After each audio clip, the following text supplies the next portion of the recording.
Welcome to the Activated Story Theater's 154th podcast. This episode we bring you the Two Storks, a story from Iraq.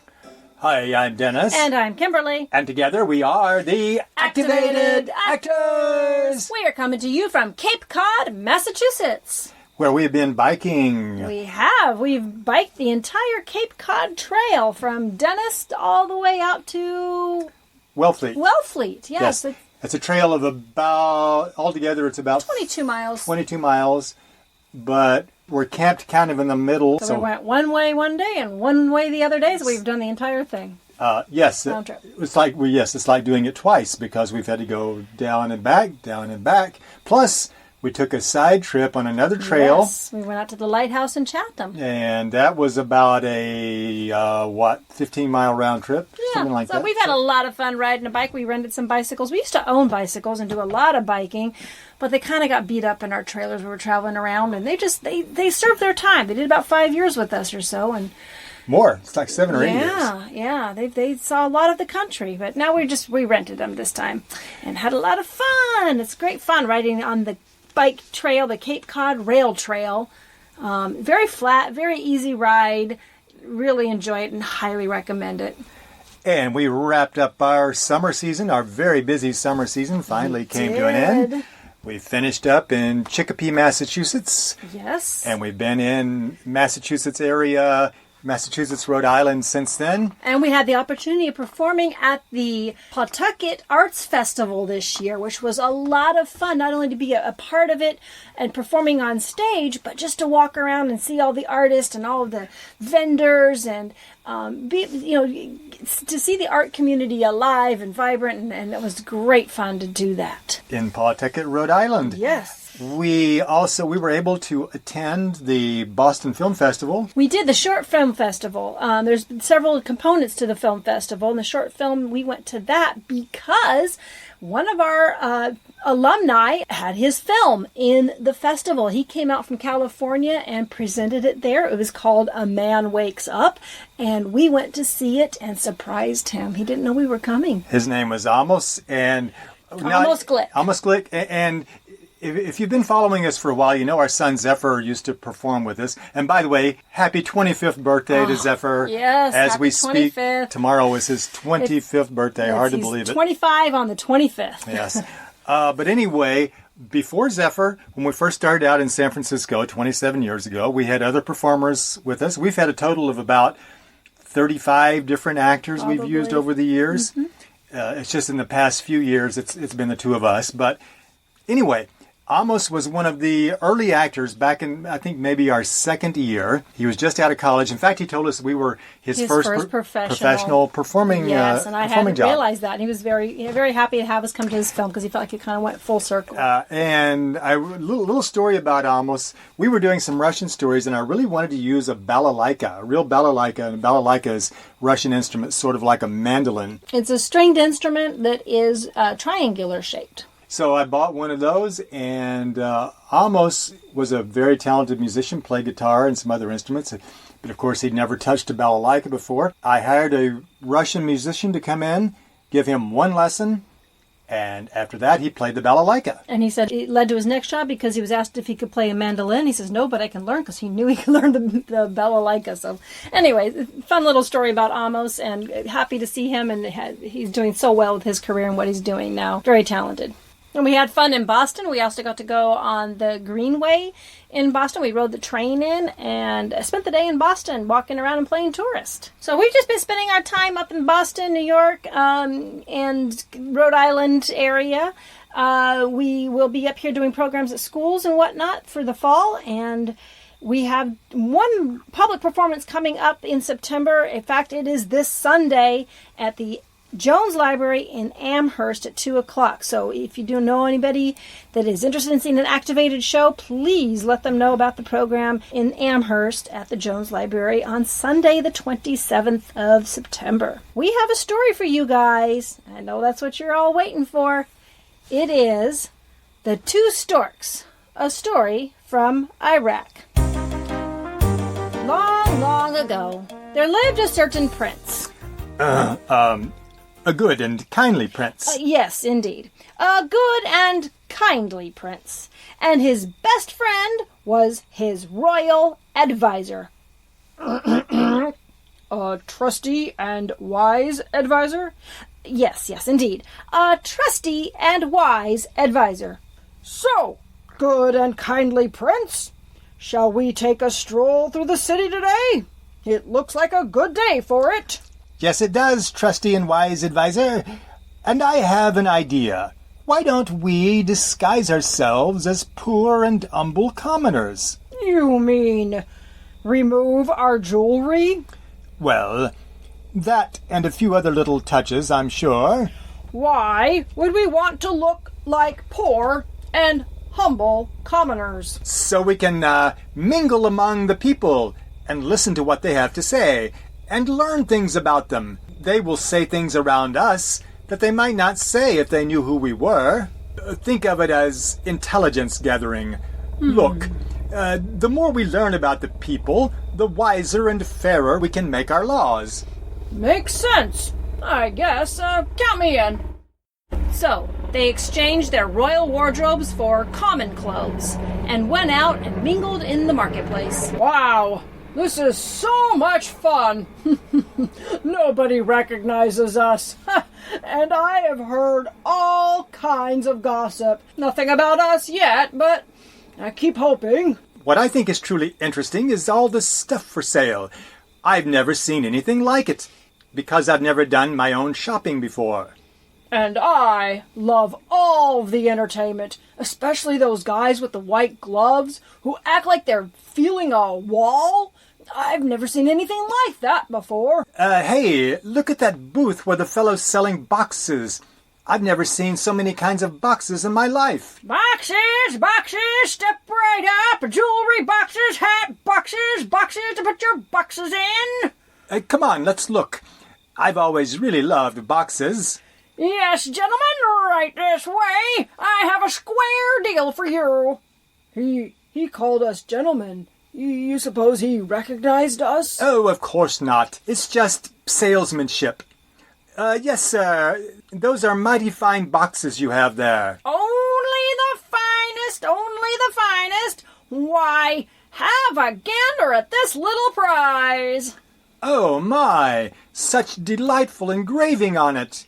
Yes, this box would be fit for a prince, I tell you. If you act today, I'll throw in a free bonus, a magic spell at no additional cost. Magic spell? That's right. See the green powder inside? There's an inscription inside the lid that tells you what to do with it. Oh, let's see. Rub the powder twixt finger and thumb. You'll turn into a stork, my chum. Clap your wings to the count of 3. Then once more a human you'll be. Well, what do you think? It's not particularly good poetry, is it? Well, maybe not, but it's a great spell. I don't know, sire. I mean, Cyrus. I'm not sure we'd like being storks. We don't know anything about delivering babies.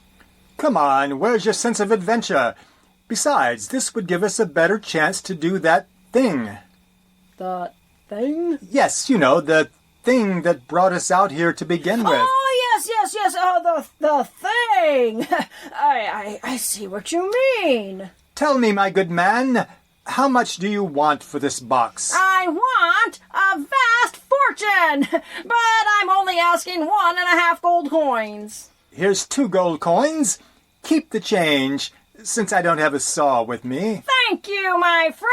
I hope it brings you everything you deserve. So they took the box to the palace, where the prince rubbed some of the powder between his finger and thumb. Oh, it worked! My talented hands are now taloned hands, and I'm covered with feathers. Woohoo! I take it, sire, you're trying to say something, but all I hear is squawking. I suppose I should go ahead and change too. Let's see. I rub powder between my finger and thumb, and voila! Am I a stork too? You are indeed. Can you understand me now? Yes, I can! Ooh, I suppose birds of a feather squawk together. Cool. Come on, let's do some soaring. So they took off, flying high over the city, and just as they'd planned, they were able to see things from up there that they'd never seen on the ground.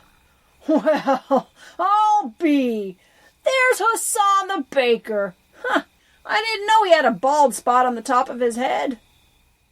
They flew around taking in the sights all day, and finally the sun was beginning to set. They decided they'd better change back into humans. They weren't sure how birds were supposed to see without headlights. So they flew back to the palace, where they landed, and... All right, now we just clap our wings 3 times and we're back to normal. Sire? If that's your new normal, the good news is that, you're still at the top of the, pecking order. I'm still a stork? I'm afraid so. Here, let me try. Sorry, looks like the spell won't fly for you either. Let's both try doing it at the same time.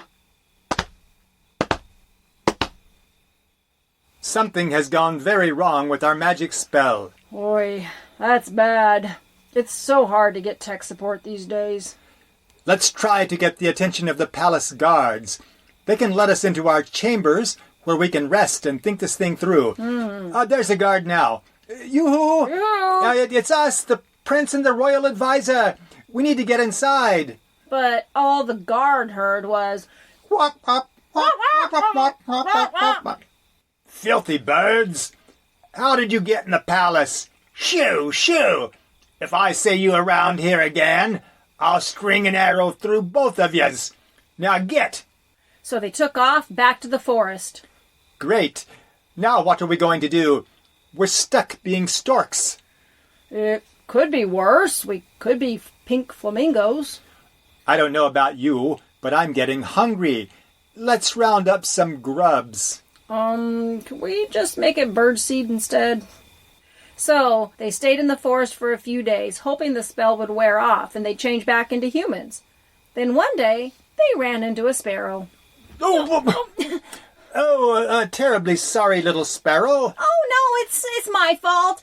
I haven't learned how to fly and tweet at the same time. Oh, I haven't been a sparrow very long. Oh?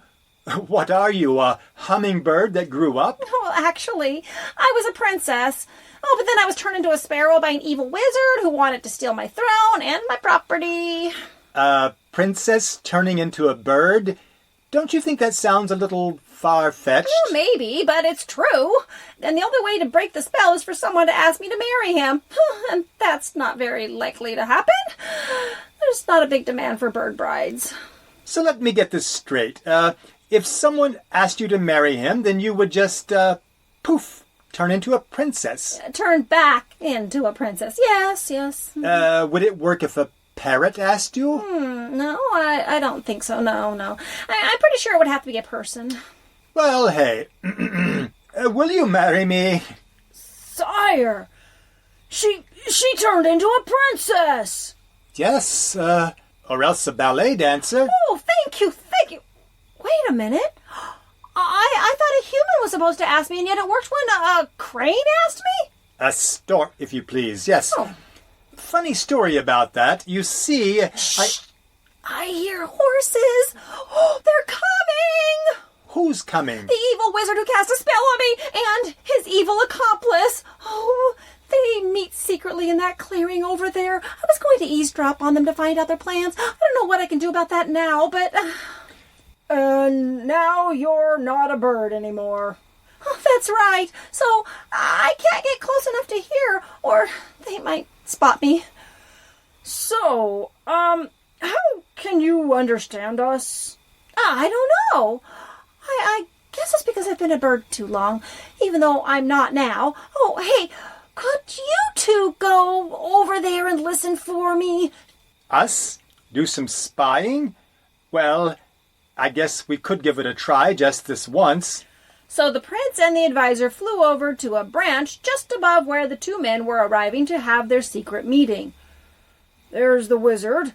Say, He looks awfully familiar. Why, it's the vendor who sold us the box in the marketplace. So it is.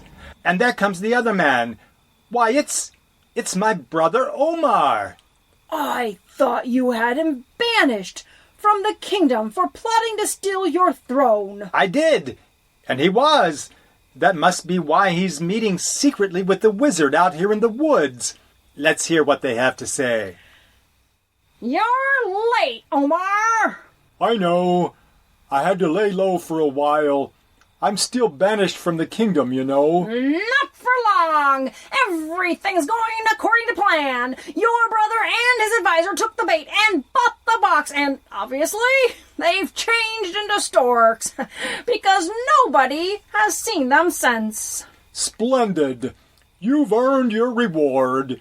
With my brother out of the picture, I'm in line to be the new prince. So tomorrow, I can ride into the palace and take command. We can take command. Yes, of course. There isn't any chance that spell is going to wear off or something, is there? No way! I tampered with the reverse spell. Originally, the inscription said, clap your wings at the count of 4, and then you'll be a human once more. But I changed it to, clap your wings at the count of 3, and then once more, a human you'll be. That's not very good poetry. But it's a clever idea. Those two will be winging it forever. So, that's why the reverse spell didn't work. The wizard changed it. Yeah, I thought 3 was an odd number. So they went back to where the princess was waiting and told her what happened. And so we have to get back to the palace before Omar takes the throne. Yes, of course, but I must go with you. Now that I'm human again, I don't think I'll fit in my nest anymore. Very well, I suppose. We just have to change and we'll be off. Okay, on the count of 3, we'll count to 4. No, sire, wait! If we're on foot, it would be very difficult to make it back to the palace in time. It will be much faster if we fly. Oh, yes, that's why I pay you the big bucks. Come on, let's flap some feathers. Oh, what about me? I can't fly anymore. That's true. How fast can you run? Oh, she's very light, sire. Maybe we can carry her. If we each grab an arm, we should be able to do it. Are you game, princess? I suppose so. Just be careful and ticklish, especially around so many feathers. Very well. Up, and away! Hooray! So they flew to the palace that night, and then... Sire, you're a good and kindly prince again. And you're a trusty and perceptive advisor. And you're both handsome and charming guys. Am I the handsome or the charming one? Okay, my brother is planning to come in here and be crowned prince tomorrow. But we'll be ready for him. He and that wizard are both going to jail this time. Oh, here comes the guard. Halt! Who goes there? Or is it just those filthy birds again? Ah, Oscar, good to see you again. Your Highness! And the royal advisor! We thought both of you were dead. We know. You see, it was all part of my plan to catch my evil brother, who's been plotting to take the throne. He'll be here tomorrow. Have the boys ready to nab him, will you? Sure thing, sire. And welcome home to both of yous. Thank you. Well, I guess that about wraps it up. Except for one little thing. You promised to marry me. Huh? Oh, that. Well, you see, it's, not legally binding or anything. I mean, you didn't even answer me, so, Yes! My answer is yes! Oh, that. And so they got married and lived, well, you know. But you can bet that in the future, whenever they disguised themselves as commoners and went for a stroll in the marketplace, if they bought a box or something, they read the label very carefully. And that's the story of the Two Storks from Iraq. Yay! Fun story! Yes. I haven't heard that one before. I think a lot of people probably haven't. I guess so. If you have heard that one before, let us know. In fact, we would love to hear any of your comments. If you give us some thumbs up or stars or comments, we would be really happy, and that would help other people find the program. So please leave us comments. Just don't throw tomatoes. Oh, we'll take tomatoes. Oh, okay, Any sure. kind of feedback. Whatever you got. Yeah, I love tomatoes. Especially good ripe ones. Yeah, we'll take them. Okay, as we said, on the 27th, we will be in Amherst, Massachusetts. That's this Sunday at 2 o'clock. And then the next program that will be open to the public coming up after that will be November 2nd. At the Byram Schubert Library in Greenwich, Connecticut. And that will be on November 2nd. So looking forward to doing some live shows for you. And if you have a school program or library that you want to have activated, make sure you let them know about us and give us a call or send us an email. Phone call is 800-429-6576. And that's also a voice request number for our folktales if you have a folktale you want to hear. And email is activatedstorytheater@gmail.com, and theater is spelled with an R-E at the end. Okay, and until next time, stay activated. Activated Story Theater is committed to bringing fun, educational shows to schools and libraries nationwide. On stage, we use physical comedy, American Sign Language, imaginative props, and a giant, oversized book to bring multicultural folktales to life. For booking information, check out our website, activatedstorytheater.com, where you can also find out when the activated actors will be performing near you, read a story, or order one of our audio CDs. You can subscribe to this podcast on iTunes or listen on Stitcher. We look forward to your comments and folktale suggestions. Stay activated. Until next time.